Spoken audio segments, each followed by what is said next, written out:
من اجازه نمیدم که صدای امید از یاکیست به این مصر آید. من سلام کنعانیان را به صدای امید میرسانم. السلام علیکم و رحمت الله و برکاته با کل بینندگان شبکه صدای امید و اون نفرانی که الحال در شبکه ما ابونه شده هستند. خداوند نگهبانتان باشد.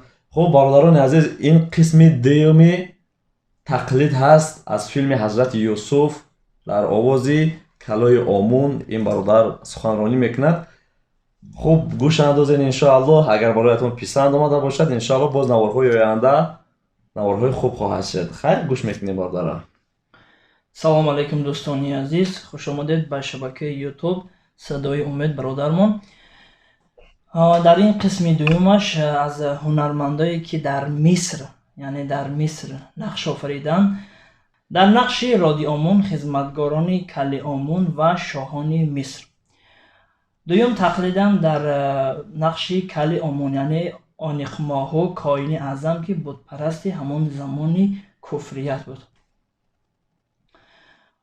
حالا شروع میکنیم در صدای رادی آمون صحبت با آنیخماهو. درود خدا بر عالی جناب آنیخماهو کاین اعظم. جوان از مصر آمده است، میخواهد که بت‌های شما را از بین ببرد. من اجازه نمیدم. هر کسی میخواهد که این آمونها را از بین ببرد تا حال از مادرش به دنیا نآمده است.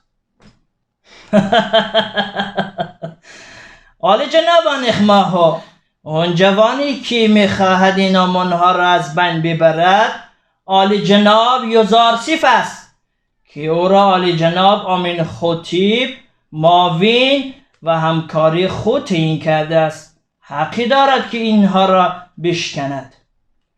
نه، هر کسی که به آمون دست میرساند آمون غضبش آید به آسمان ها پرواز کند تا از دشمنانش انتقامی سختی خواهد گرفت.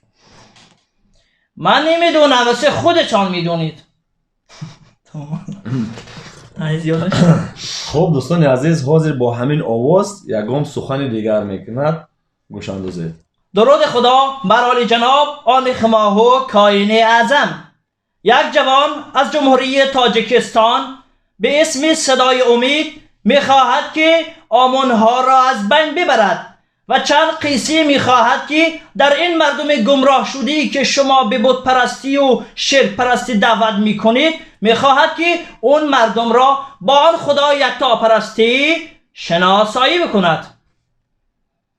من اجازه نمیدم که صدای امید از یاکیست به این مصر آید. پاد آمون زود اون را از دروازه بیرون کنید. عالی جناب آنیخماهو کاین اعظم، تو میدونی که عالی جناب آمین خوتیب فرمان داده بود هر کسی که با هر نیتی می آید پس اون که میهمان است اجازه ندارید که از مصر بیرونش کنید. اون به آمون ها دست میزند. تو کافر شده ای. با صدای هورمهوم، خدمتگاری که شاه بود آمین خوتیب، یعنی خنجر شمشیرزنی را در یوسف یاد داده بود که تا دشمن او را زهرآلود نکند. با صدای هورمهوم و شاه بزرگ آمین خوتیب یکم. درود خدا بر عالی جناب آمین خوتیب. صدای امید میخواهد که شما را ببیند. صدای امید کیست؟ همان بلاگیر تاجی که سال هاست که نوارهای جالب یوتیوب میپتاید. اون میهمان را دعوت کنید تا خوب میهمانداریش کنید.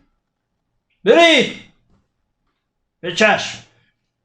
خب اگر به شما پسند آمده باشد حتما پهن نمایید نوارات تا اینکه برادرانمان از این تقلیدها باخبر شوند. دانند که یک استعدادی برادر تاجیک خودمان است از تاجیکستان است. این هم یک فخر تاجیک است. انشاءالله یک پیشرفت همی دولت خودمان هسته. دستگیری را فراموش نکنین. باقی خداوند حافظ. خدا حافظ.